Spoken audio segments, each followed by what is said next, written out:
श्रोताओं, आज मैं और मेरी टीम रेडियो बूस्ट में इस बात पर बात करने के लिए बैठे हैं, एकत्रित हुए हैं कि जो इस समय मुल्क में 5 राज्यों में चुनाव हुए हैं और उन चुनावों में जो रिजल्ट्स परिणाम आए हैं उनको देखते हुए हमारे यहाँ क्या निष्कर्ष निकाले जा सकते हैं बिना किसी राजनीतिक संगठन की सपोर्ट में या उनके विपक्ष में पड़े हुए एक पॉलिटिकल साइंटिस्ट पढ़े लिखे होने के नाते हमारा मकसद एक निष्पक्ष बातचीत करने का है।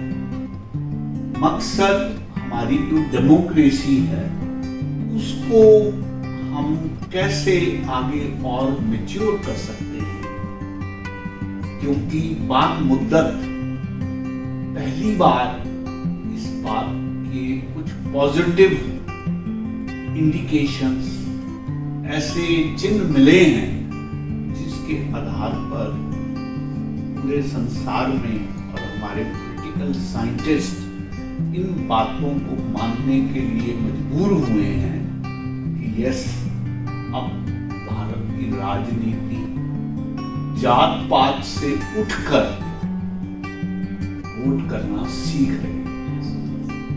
अब जनता इतनी जागरूक हो रही है कि उनको जितने भी प्रलोभन दिए गए, डरावे दिए गए या जात पात के दिखावे दिए गए जो पहले दिए जाते रहे हैं, लोगों ने उससे उठकर ये वोट किए भी हैं कि नहीं, इसका हम यहाँ बैठ के विश्लेषण करेंगे। हमारे साथ इस बातचीत के लिए आरजे किरण बैठे हैं, प्रोग्राम हेड अंजलि बैठी हैं और मिस्टर विशिष्ट बैठे हैं। हम सब लोग मिलकर प्रयास करेंगे कि निष्पक्ष ढंग से बात को लोगों के पास रख सकें, ताकि लोगों का चिंतन में अगर कहीं कोई कंफ्यूजन है, अगर कोई संशय संदेश है, तो वो हमारी इस वार्तालाप से और ज्यादा और अधिक स्पष्ट हो सके। तो सबसे पहले किरण, मैं आपसे जानना चाहूंगा कि इन 5 राज्यों के जो चुनाव हुए हैं उनके परिणामों को देखते हुए 4 राज्यों में बीजेपी सरकार ने सत्ता संभाली, पंजाब में एब्सोल्यूट मेजॉरिटी के साथ आप पार्टी आई। आप इन 5 राज्यों के चुनावों को देखते हुए ब्रीफ में बताने का प्रयास करें कि क्या निष्कर्ष आपने निकाला है। फिर हम नेक्स्ट राउंड में या बीच में भी आप कोई बात रखना चाहेंगे तो आप जरूर रखिए। पहले आप हमें संक्षेप में जो आपने महसूस किया है, क्या निष्कर्ष निकले हैं, उसके बारे में अपनी बात। सबसे पहले तो जो हमें सुन रहे और देख रहे हैं उनको सबको नमस्कार। अभी जो चुनाव हुए हैं उनमें जो कुछ एक चीजें मुझे अच्छी लगी वो थी पॉजिटिविटी, एक पॉजिटिव एटीट्यूड, स्ट्रगल भी कह सकते हैं। आप आम आदमी पार्टी को देखिए, जो अरविंद केजरीवाल जी हैं, उनका पॉलिटिक्स से कोई लेना देना नहीं। पॉलिटिक्स में आए, दिल्ली में जीत हासिल की, वो भी पूर्ण बहुमत से, और अच्छे काम किए तो लोगों ने पसंद किया।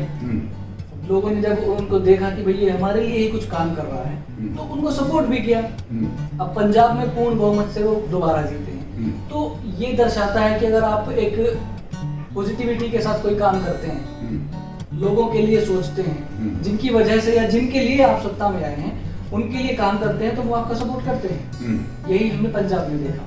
दूसरा, मैं अगर बात करूं अदर 4 राज्यों की, तो वहां पर भारतीय जनता पार्टी आई है। तो उत्तर प्रदेश की मैं बात करना चाहूँगा, वहाँ पर सीएम जो है ऑनरेबल सीएम योगी आदित्यनाथ जी, तो उनका एक पॉजिटिव एटीट्यूड है, उन्होंने काम करके दिखाया। एक वीडियो मुझे याद आ रही है, प्रेस कॉन्फ्रेंस थी, उसमें पूछा गया उनसे सवाल कि योगी जी पिछले 35 साल में ऐसा अभी तक नहीं हुआ कि जो सीएम अभी है वो दोबारा बने। उन्हें खुद पर यकीन था, सीधा जवाब दिया, मैं आऊंगा ना दोबारा। ठीक है। उन्हें अपने ऊपर भरोसा था, यकीन था, क्योंकि उन्होंने जनता की सेवा की है, तो उन्हें यकीन था, उन्होंने कह दिया मैं आऊंगा दोबारा, और वो दोबारा आए। तो मुझे तो इन चुनावों से यही दिखता है कि अगर आपके अंदर कॉन्फिडेंस है, आप जनता के प्रति ईमानदार हैं, उनकी सेवा करते हैं, तो जनता आपका सपोर्ट जरूर करेगी। अंजलि, आपका इन्हीं प्रश्नों के प्रति क्या उत्तर है जो हमने किरण जी के सामने रखे कि भाई इन चुनावों में हमने देखा कि 4 राज्यों में बीजेपी की सरकार बनी, एक राज्य पंजाब में आम आदमी पार्टी की सरकार बनी, और सच बात है जिस तरह से आम आदमी पार्टी ने पंजाब में धुरंधर नेताओं को, खासतौर पर अकाली दल के सदस्यों को जिस तरह से पूरी तरह पछाड़ा है, और 117 में से 92 सीट्स उन्होंने हासिल की है, तो ओवरऑल आपका क्या निष्कर्ष निकलता है इन चुनावों को लेकर? सबसे पहले तो थैंक यू सर, आपने मेरा इंट्रोडक्शन दिया। जी। सर, मैं ये कहना चाहूँगी कि अभी हाल फिलहाल में जब इलेक्शंस का रिजल्ट आ रहा था, तो उस टाइम मैं चंडीगढ़ में ही थी, पंजाब में ही थी, और मैं आपको अगर वहाँ का माहौल बताऊँ तो वहाँ का माहौल ऐसा था कि हर घर में सिर्फ एक ही नारा था कि अब की बार केजरीवाल सरकार, क्योंकि उन्होंने पिछले कुछ टाइम में चंडीगढ़, पंजाब, जालंधर जैसे सिटीज के लिए काफी ऐसे काम किए जो देखने योग्य हैं। अगर आप वहाँ जाके देखें भी तो हर घर का सिर्फ यही है कि सरकार आएगी तो यही आएगी। लोगों में बहुत उत्साह था, पॉजिटिविटी थी, जैसा कि किरण ने भी बोला कि इस बार के चुनावों से लोगों को एक बहुत अच्छी पॉजिटिविटी मिली है। दैट इज ट्रू, बिकॉज काम देखा गया है, काम बोला है, और जिसका काम बोलता है उसका डंगा बजता है, सीधी सी बात है। अगर मैं बाकी स्टेट्स की, बाकी 4 राज्य की बात करूं तो वहाँ पे भी अनडाउटेडली, मतलब उसको हम नहीं निकाल सकते कि वहाँ पे वो चीज़ें हुई हैं, बिकॉज जैसे कि हमारे सीएम साहब हैं योगी आदित्यनाथ जी, उन्होंने मतलब अपने सिर्फ एक एटीट्यूड की वजह से वापस बैक टू बैक सत्ता में अपना नाम वापस हासिल किया है। और एक कहते हैं ना कि जनता के लिए अपने आप को पूरा दे देना, तो मुझे ऐसा लगता है कि उन्होंने वो चीज़ करी जिसकी वजह से आज वो वहीं बैठे हैं जहाँ पे वो डिजर्व करते हैं। और यूपी जैसे शहर में एक मतलब आपको भी पता है कि वहाँ पे किस तरह का माहौल रहता है, लड़कियाँ अपने आप को बहुत सेफ फील नहीं कर पाती, 7 बजते ही पेरेंट्स बोल देते हैं कि घर आइए बैठिए। लेकिन आज की डेट में आगरा जैसी सिटी हो गई, यूपी के जितने भी शहर होते हैं, बरेली हो गया, गोरखपुर हो गया, वहाँ पे लड़कियाँ बिना डर के काम करने जाती हैं, बिकॉज उनको पता है कि वो सिक्योर है, सेफ है। तो मेरा तो मानना यही है कि काम करोगे तो वापस आप सत्ता में आ पाओगे। राजेश्वर जी, being a very mature observer, आपसे मैं इन्हीं प्रश्नों का उत्तर चाहूँगा। और फर्स्ट राउंड में आप हमें निष्कर्षतः बात करें, विश्लेषण हम सेकंड राउंड में करेंगे। अभी मोटे तौर पर जैसे किरण ने या अंजलि ने अपनी बात रखी है, मैं चाहूँगा कि आप भी अपनी बात रखें। देखिए सर, इन इलेक्शंस पर हम सब की नज़र थी जी, और ये भी कहा जाता रहा है कि 2024 के जो लोकसभा चुनाव होंगे, यहाँ से हमें संकेत मिलेगा कि 2024 में वोट किस तरह का है।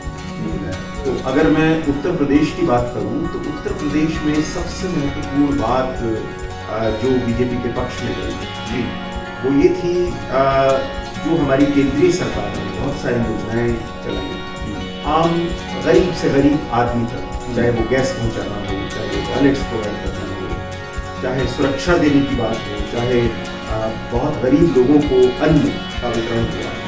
ये बहुत सारी जो जन कल्याण की योजनाएं थी, ये सारी की सारी इस सरकार की वापसी में एक बात।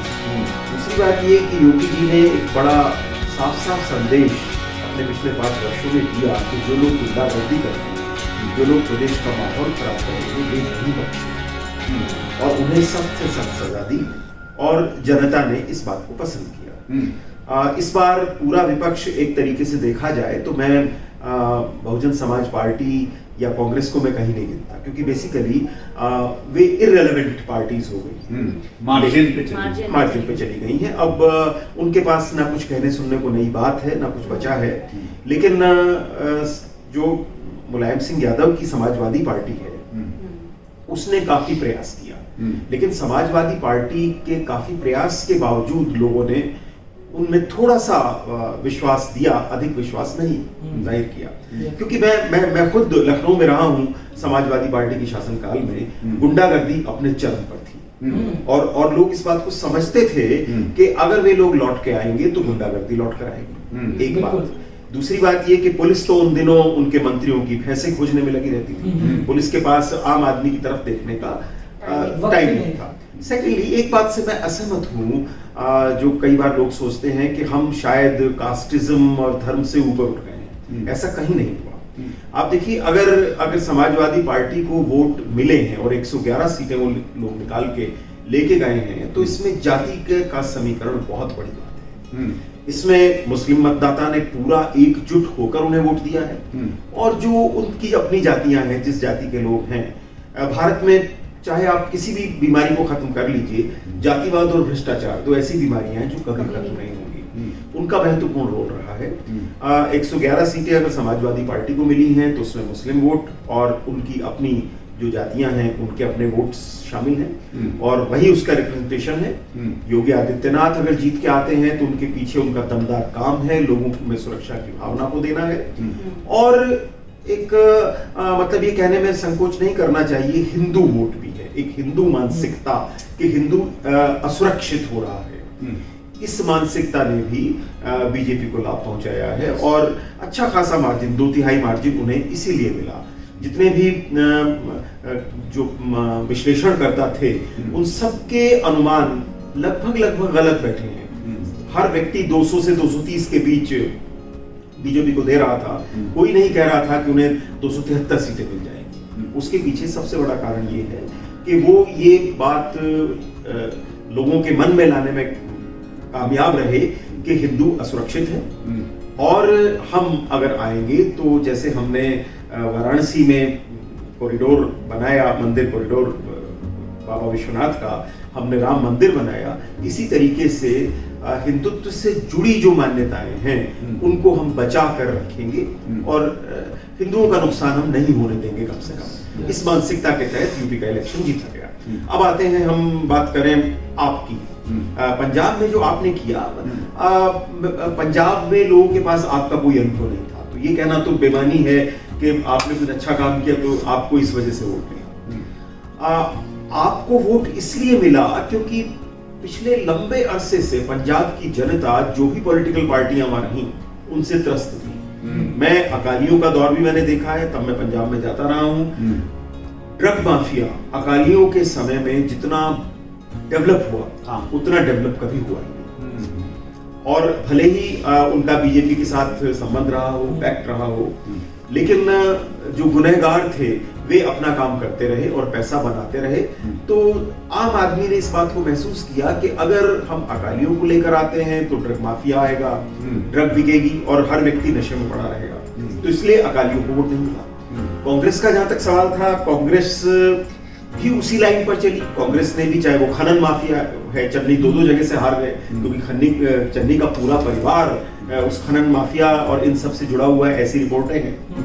तो आम आदमी इन सब बातों को देखता है, तो आम आदमी के पास कोई चॉइस नहीं थी। बीजेपी का जहां तक सवाल था, बीजेपी को वोट इसलिए नहीं मिल रहा था क्योंकि एक इस तरह का माहौल कांग्रेस ने बना के रखा था। किसान जो थे उन्हें बीजेपी के विरोध में खड़ा किया गया था।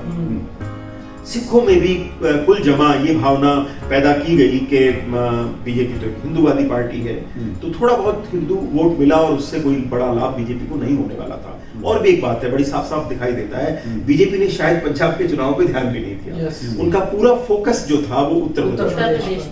तो इस वजह से आपका पंजाब में जीतना जनता की विवशता है जनता के पास कोई विकल्प ही नहीं था और उन्होंने ये सोचा चलो 2-3 बुरे लोगों से एक व्यक्ति को हम चांस देते हैं, 5 साल झेल लेंगे। हमने तो पिछले 15-20 सालों से खराब पार्टियों को झेला है, अगर ये भी खराब होंगे तो 5 साल के बाद इन्हें भी हटा देंगे। ये रहा, ये इस मानसिकता से पंजाब का इलेक्शन लड़ा गया है।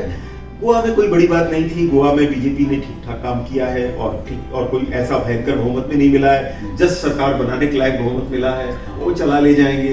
यही स्थिति मणिपुर की भी है। तो कुल मिला के ये इलेक्शन कोई चमत्कार नहीं उत्पन्न करता।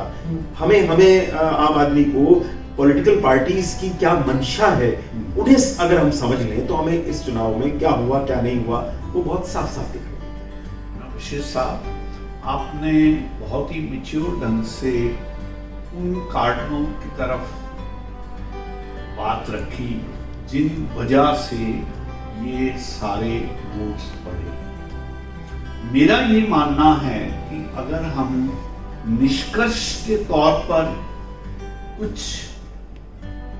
ऐसे निष्कर्ष निकालने का प्रयास करें जो इन चुनावों से हमें देखने को मिलते हैं, तो being a student of political science मैं ये मानता हूँ कि सबसे बड़ी और पहली उपलब्धि अगर मैं महसूस करूँ और ऑब्जर्व करूँ तो वो ये है कि जो हमारा वोटर है वो इस डेमोक्रेसी में किसी भी चीज से भ्रमित ना होकर वो अपने मत को रखने की कुव्वत रखता है। उसमें इतनी सोच है। आप देखिए पंजाब में कितना पार्टीज ने अपने अपने हक में और जनता पार्टी के खिलाफ कैसे कैसे जुमले, कैसे कैसी बातें नहीं कही। लेकिन बड़ा ताज्जुब ये है, मतलब मैं हमारे वोटर्स की बुद्धिमत्ता को सैल्यूट करता हूं कि उन्होंने अपना निर्णय स्वयं लिया।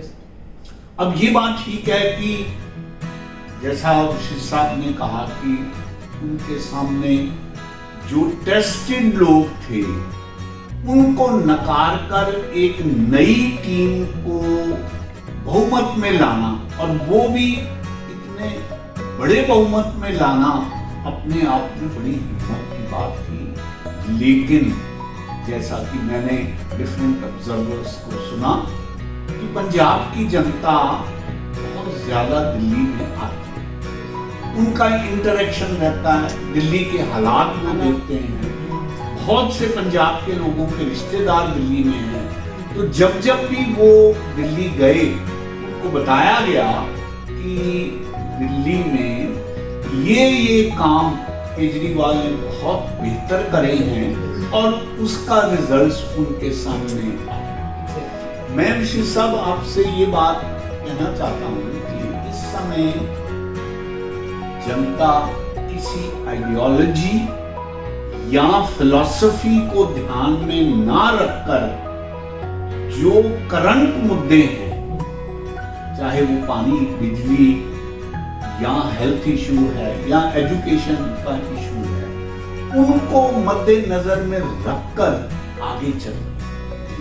अब वो पॉलिटिकल फिलॉसफी या टर्मिनोलॉजी या जो आने वाले टाइम में उनको कोई और ये बताया जाए कि भाई हिंदुस्तान इस तरफ आगे बढ़ सकता है, वो उससे प्रभावित ना होके वो इस बात को सोच रहे हैं कि हमारी इमीडिएट नीड्स जो हैं, चाहे वो बिजली से रिलेटेड है, चाहे वो पानी से रिलेटेड है, उनको कौन अच्छे से हल कर सकता है। इस बात को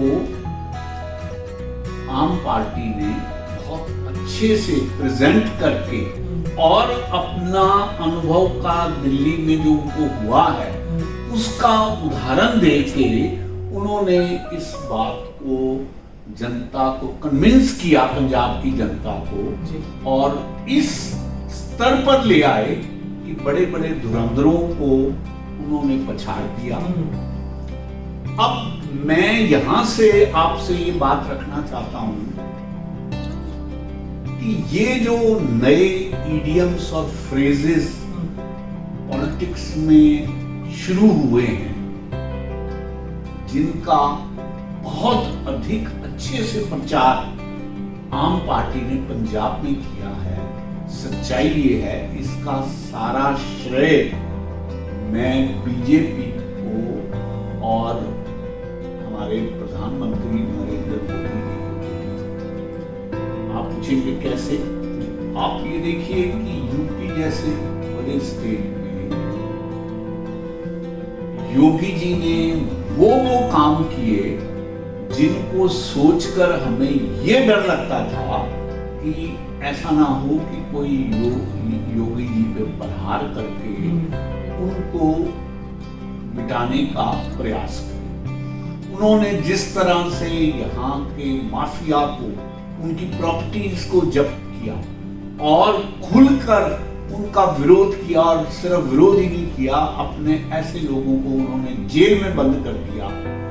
तो यहीं पर ये बात हमें समझनी पड़ेगी अंडर करंट में कि लोग इस तरह की गुंडागर्दी से, लोग इस तरह के जो माफिया हैं उनसे छुटकारा चाहते थे, और उन्होंने योगी जी को मौका दिया कि वो पिछले इन बातों को पलट दें कि भाई कोई भी चीफ मिनिस्टर दोबारा नहीं आता। योगी जी ने खुल के ऐसे लोगों का विरोध किया, लॉ एंड ऑर्डर के लिए ऐसी ऐसी बातें की जो अपरेंटली हमें लगता था कि शायद लोगों को स्वीकार्य नहीं है। मेरा ये मानना है ऋषि साहब, ये एक इंडियन डेमोक्रेसी की बड़ी हेल्दी डेवलपमेंट। अब सिर्फ कास्ट, कलर, क्रीड, एरिया के नाम पर ही आप वोट्स नहीं ले सकते।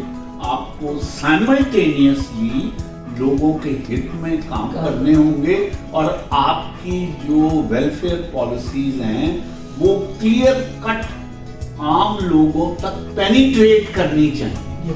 जब तक वो उनके घर तक नहीं पहुंचेंगी, कई पॉलिसीज हैं जिनको हमें गिनाने की जरूरत नहीं है। मोदी जी ने लोगों को घर घर तक पहुंचाई, गिनाया।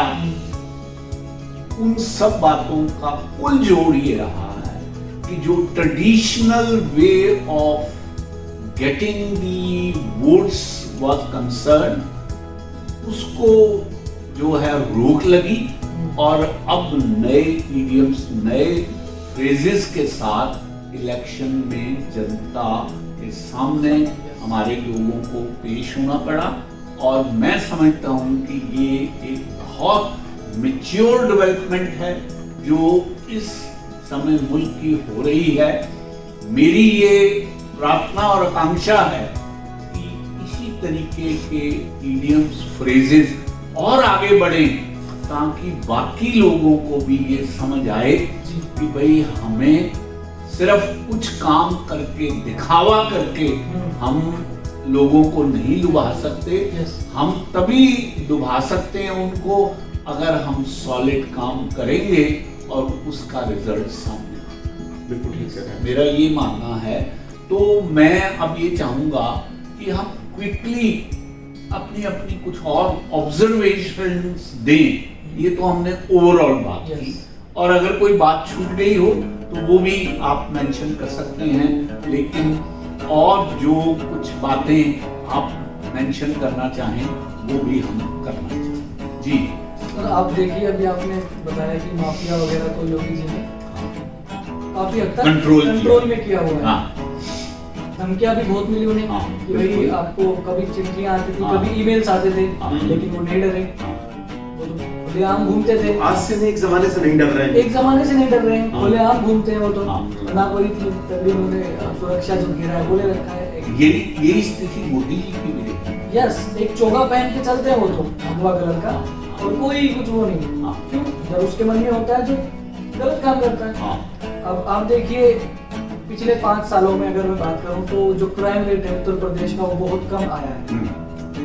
एक इंटरव्यू में योगी जी से पूछा गया कि ये जो क्रिमिनल्स हैं आप इनका एनकाउंटर क्यों करवा देते हैं, तो वो बोलते तो पूजा कराऊंगा।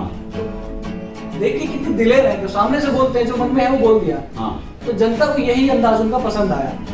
अब जैसे अंजलि जी ने थोड़ी देर पहले कहा था कि लड़कियां रात को सेफ नहीं होती थी, अब आप देखिए 11-11 बजे तक लड़कियां घर जाती। सर वहाँ यूपी का मॉल कुछ इस तरह है कि वहाँ पे अगर आप अकेले जा रहे हो ना, दिन में भी आपको डर रहेगा कि कोई साइड से ना निकल जाए। क्योंकि मैं खुद वही एक यूपी में ही रहती हूँ, यूपी साइड गाजियाबाद में रहती हूँ, तो वहाँ का तो सर ये मॉल है कि सुबह भी आप सेफ नहीं और शाम को 4 बजे भी आप निकल रहे हो ना तो और कहाँ जा रहे हो, मतलब एक जो कमेंट बाजी होती ना वो होती थी। बट अभी क्या है ना, अभी आपको चक्की चक्की में पुलिस मिलेगी, सिक्योरिटी मिलेगी, कैमरे लगे हुए हैं। मेरे खुद के घर के बाहर निकलते ही कैमरा है, थोड़ा सा भी आगे निकलो तो कैमरा मिलेगा। मतलब अगर मैं सेफ्टी पॉइंट से देखूं और बाकी चीजों को भी अगर वहाँ पे देखा जाए तो काफी सारी चीजें वहाँ पे हुई हैं। कोविड के टाइम पर भी वहाँ पे जो गरीब लोग होते थे उनको खाना टाइम पे देना, सारी चीजें सबका ध्यान रखा गया, मेडिसिन का ध्यान रखा गया। गवर्नमेंट हॉस्पिटल्स की बात करें तो वहाँ पर इतनी साफ सफाई आपको मिलेगी जो कि एक टाइम पे नहीं मिलती थी। बिकॉज मेरे घर से थोड़ा ही आगे गवर्नमेंट हॉस्पिटल है, लोग बाहर बैठे रहते थे, बट उस टाइम पे सारी चीजें इस तरह से की गई कि वहाँ के लोग इतना खुश थे कि मैं आपको बता ही नहीं सकती उसके बारे में। और सबसे इम्पोर्टेंट ये था कि क्राइम रेट की मैं बात करूँ वहाँ पे, अब मैं लड़कियों की तो बात कर रही हूँ, वहाँ पे एक आम आदमी भी अपने आप को सेफ महसूस नहीं करता। क्योंकि भरे बाजार में आपको चलते चलते आपकी चेन खींच ली जाएगी, कुछ भी कर लिया जाएगा। बट आज के टाइम में पूरी रात हो जाती है, पुलिस खड़ी रहती है, हिलती नहीं है, चक्के चक्के में पुलिस होती है, थोड़ा सा आप चलोगे आगे जाके आपको पुलिस मिल जाएगी। क्राइम रेट अगर मैं गाजियाबाद का मान के चलूँ, गाजियाबाद तो नंबर 1 पे आता था, आज की डेट में वो कहीं ना कहीं 7वें-8वें नंबर पे है जहाँ पे क्राइम्स नहीं हो रहे। ऑनेस्टली हर तरह से सेफ है, मेट्रो फैसिलिटीज इतनी अच्छी कर दी गई हैं पहले से काफी ज्यादा। अभी भी कंस्ट्रक्शन का काम चल रहा है और अभी मेट्रो मेरठ का भी काम चल रहा है, रैपिड मेट्रो का चल रहा है, जहाँ से सिर्फ 1 घंटे का डिस्टेंस रह जाएगा गाजियाबाद से, जो डिस्टेंस बाय कार 2.5 घंटे का। तो काम हो रहा है, वहाँ पे काम हो रहा है, तो वो बोल रहा है। अब देखिए सीएम साहब खुद अगर कुछ होता है तो खुद वहाँ पर जाते हैं, बाकी लोगों की तरह नहीं कि अपने जो किसी पद वालों को भेज दिया, खुद जाकर मुआयना लेते हैं कि क्या हो रहा है, कितना काम हुआ, कितनी डेवलपमेंट हुई। जो अगर मान लो कहीं पर कुछ वारदात भी हो जाती है तो खुद जाते हैं और पता करते हैं कि यहाँ पर इंचार्ज कौन है, तुरंत से तुरंत इसका निपटारा होना चाहिए। तो ये अंदाज उनका पसंद आया है लोगों को, इसलिए उनको वापस लेकर आए हैं।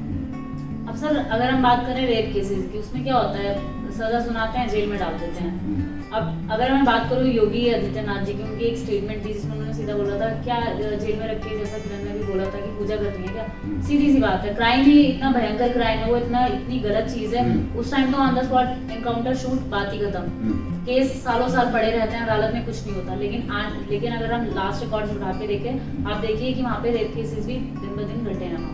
ऐसा नहीं है कि वहाँ पे क्राइम बढ़ा है, वहाँ पे क्राइम बहुत कम हुआ है। और ये मैं इसलिए कह सकती हूँ क्योंकि मैं वहाँ रहती हूँ, मुझे पता है कि वहाँ की सिचुएशन क्या है। किरण, मैं इससे पहले ऋषि साहब को हम इनवाइट करेंगे, अभी और जबरदस्त कंपैरेटिव स्टडी होनी है और कंपैरेटिव इम्प्रूवमेंट होनी। कारण ये है कि बीजेपी को इस बार यूपी में कोई केक वॉक नहीं मिला। ठीक है, बहुत टफ कंपटीशन रहा है। बीजेपी की हाईएस्ट अथॉरिटीज को ये बात समझ में आ गई है कि अल्टीमेटली उनके द्वारा किए गए पॉजिटिव काम ही लास्ट उनके क्राउन पहनने में सहायक साबित। और अब पंजाब में और दिल्ली में दोनों जगह पर कंपटीशन देने के लिए आम पार्टी आ गई। आप ये देखिए कि इतना नेक टू नेक कंपटीशन रहना है कि आने वाले समय में सर्वाइवल तभी हो पाएगा जब लोगों की नीड्स जो हैं वो पूरी होंगी। और एक और अच्छी डेवलपमेंट जो हुई है, ये नेता एक दूसरे के बारे में खुल के उनके जो रॉन्ग डूइंग्स हैं उनको भी सामने ला रहे हैं। अब पंजाब के सीएम चन्नी बार बार ये कहते थे मैं गरीब परिवार से हूं। रेड हुआ, उनके भतीजे के यहाँ 60 लाख तो कैश मिल गया और कितने करोड़ों की ट्रांजैक्शन उनके बही खातों में मिले। अब आप ये देखिए, ये सारी बातें उछल के बाहर आ गई। तो जहां पर इस तरह की बातें हुई हैं, वहां पर इसलिए चन्नी जैसे जो वहां सीएम रहने के बावजूद भी अपनी 2 सीट्स में से कोई सीट नहीं बचा पाए, वहां से जीत नहीं पाए। तो कारण ये है कि ये एक बड़ी पॉजिटिव डेवलपमेंट है कि एक दूसरे को खुल के ये उघाड़ रहे हैं। अब वो जमाने गए जब राजमहलों में बैठ के, किलों में बैठ के जो है वो पॉलिटिक्स चलती थी और दूर दूर से बात हुआ करती थी। अब जब तक आप जनता के बीच में जाकर उनकी समस्याओं को नहीं समझेंगे, तब तक आपको कम से कम चुनावों में किसी तरीके की बढ़त की संभावना नहीं है। जी कुछ मैं सर, एक मेरी अपनी ऑब्जर्वेशन है वो ये है कि पिछले कई सारे वर्षों में इलेक्शंस को ध्यान में रखते हुए जी पार्टीज में आइडियोलॉजिकल करेक्शन का दौर चल रहा है। जी जी बेसिकली आप ये देखिए, आप तो पॉलिटिकल साइंस के स्टॉलवर्ट रहे हैं और आप इस बात को जानते हैं। कांग्रेस जिन आधारों को लेकर चली थी स्वतंत्रता के बाद से, उन्हें स्वतंत्रता के पहले से ही, पंडित जवाहरलाल नेहरू तो पहले भी हमारे प्रधानमंत्री थे आजादी से पहले भी, और बाद में कंटिन्यू एक उनको मौका मिला आगे बढ़ने का। तो कांग्रेस की आइडियोलॉजी भारत को स्वतंत्र कराने की आइडियोलॉजी थी जी। उसके बाद जब हम रूस के मित्र बने और जो सोशलिस्टिक थिंकिंग था पंडित नेहरू का, उसमें 2 चीजें जुड़ी कि सोसाइटी डेवलप हो और इंडस्ट्री आए। और उस जमाने में बड़े बड़े बांध बने, इंडस्ट्रीज भी आई और समाज के बारे में बात की गई। बहुत कंक्रीट हुआ या नहीं हुआ वो तो आज इतने वर्षों के बाद आप देख रहे हैं। तो ये इस सोच को लेकर पार्टियां आगे बढ़ी। लेकिन आप देखिए, बीजेपी तो बहुत साफ तरीके से सामने आई। उस जमाने में जब आजादी की लड़ाई लड़ी जा रही थी, बीजेपी का कोई अस्तित्व नहीं था। आरएसएस का भी मुझे कोई वैसा बड़ा रोल नजर नहीं आता, नहीं नजर आता जहां वो ये गंभीरता से कह सकें कि हमने कोई आजादी की लड़ाई लड़ी। लेकिन इसके बावजूद धीरे धीरे आने वाले समय में एक बड़ी मजेदार एक किताब का मैंने अनुवाद किया था, रुचिर शर्मा की किताब का।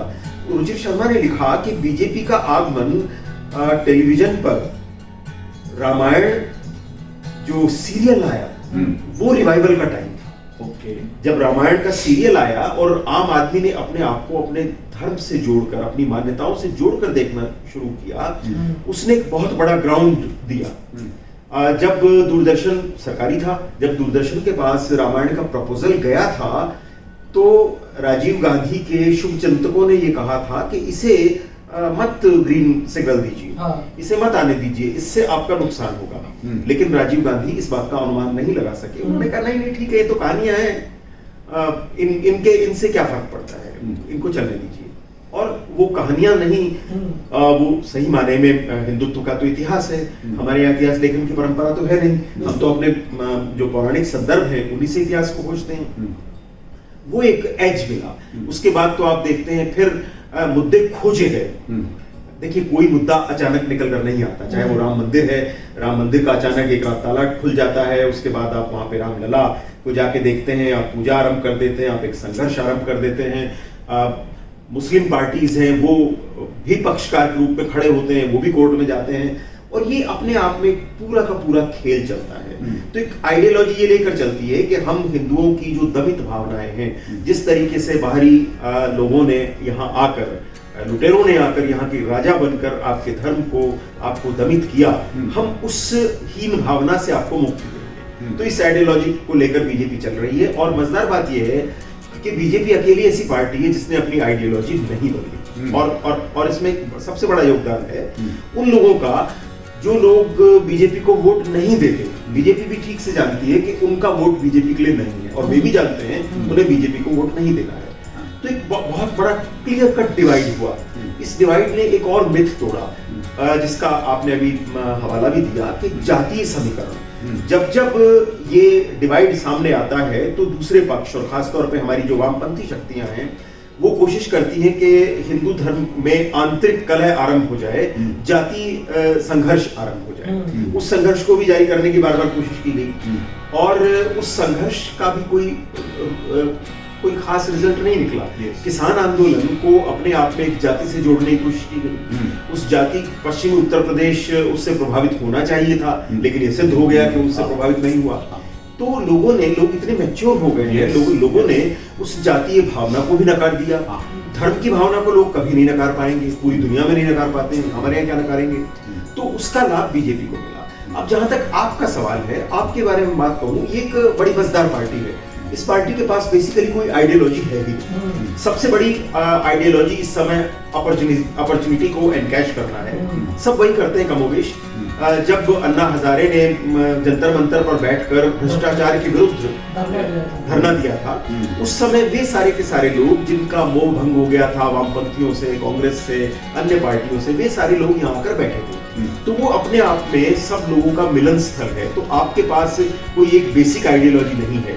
उनकी आइडियोलॉजी यही है, और उन्होंने वो बीजेपी से सीखी है, कि कोई एक ऐसा गुट अंडरलाइन कर लिया जाए जो किसी भी तरीके से आपका वोट बैंक बन जाए। उस वोट बैंक बनाने का उन्होंने तरीका चुना, बिजली दे दीजिए, पानी दे दीजिए, स्कूल पे ध्यान दीजिए।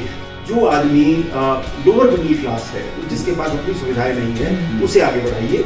और अपर क्लास है, अपर क्लास तो बिजनेसमैन, बिजनेस क्लास है, बिजनेस क्लास से उनके बड़े अच्छे संबंध है। बड़ा खुला खेल हुआ जब राज्यसभा की सीटें उन्होंने अच्छे खासा बिजनेसमैन को दी, और हमारे कई सारे लोग उनके बेचारे हाथ मलते रह गए, कवि बंधु जिनकी झल्लाहट अभी भी सामने नजर आती है। तो ये सारी चीजें सिद्ध करती हैं कि पॉलिटिकल पार्टियां हमारे यहाँ शातिर हो गई हैं, चालाक हो गई हैं, घाव हो गई हैं, वो एक वोट बैंक क्रिएट करना सीख गई हैं। और आम आदमी भी अपने लाभ के बारे में सोचने लगा है। उसे सुरक्षा चाहिए, योगी आदित्यनाथ ने दी। उसे एक हिंदुत्व की भावना के साथ सुरक्षा चाहिए, वो उन्हें मिल गई।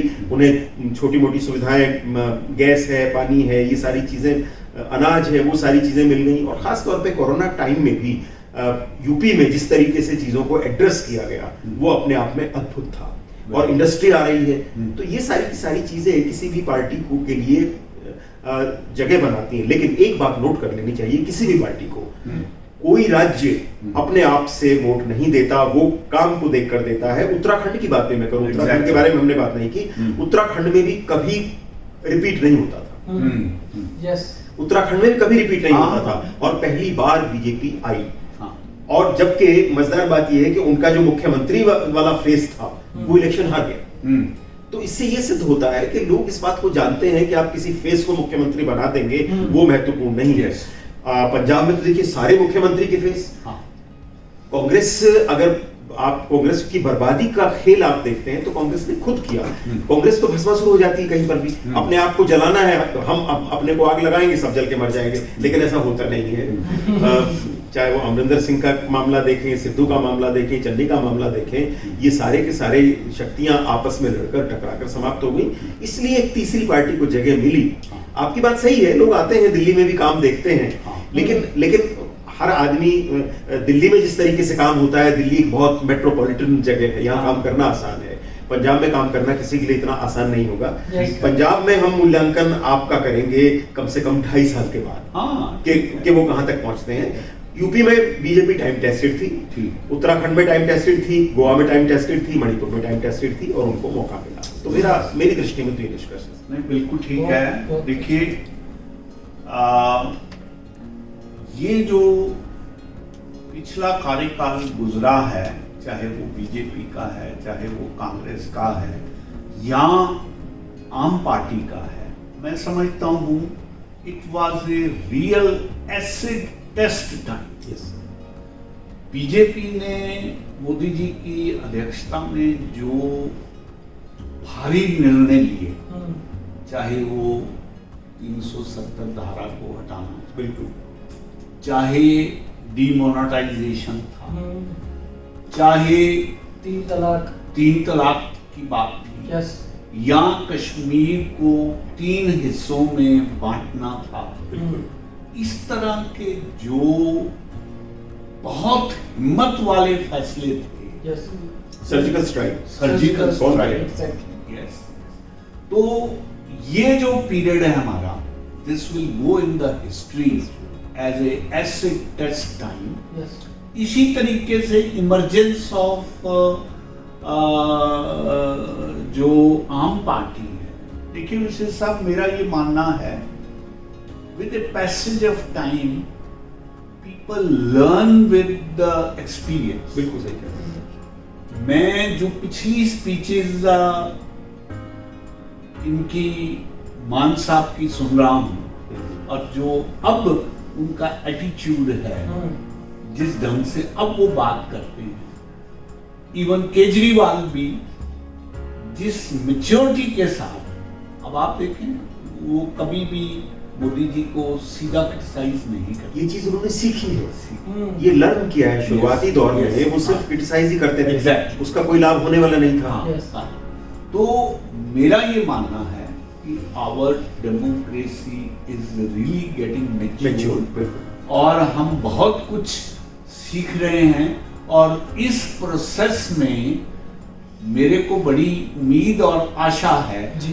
कि हम बहुत जल्दी ही अपनी डेमोक्रेसी और मैच्योरिटी के साथ आगे बढ़ेंगे, और आने वाले समय में हर हिंदुस्तानी ये ऑब्जर्व करेगा कि उनके लीडर्स किस तरह से बिहेव कर रहे हैं, कैसे कर रहे हैं।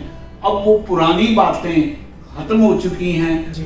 अब लोग सीरियस हैं, they want to observe them seriously and then conclude on the basis of work done bye.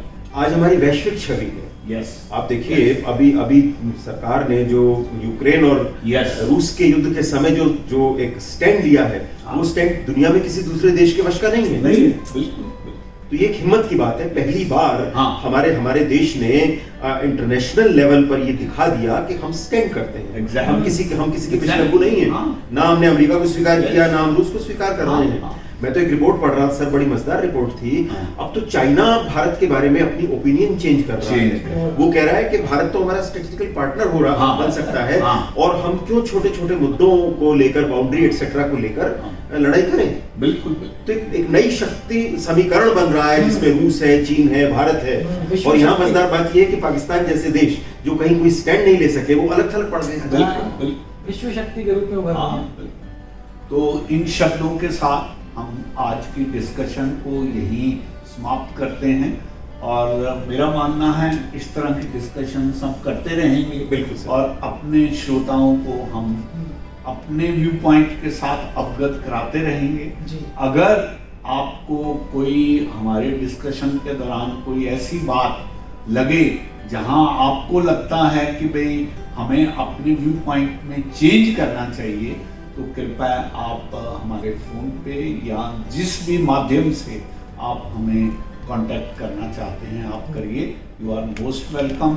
हम आप सबका स्वागत करते कमेंट सेक्शन में आप बता सकते हैं आपको कौन सी बात खराब लगी, हैं। हाँ, और नेक्स्ट टाइम हम उस पर काम करेंगे। हाँ, बहुत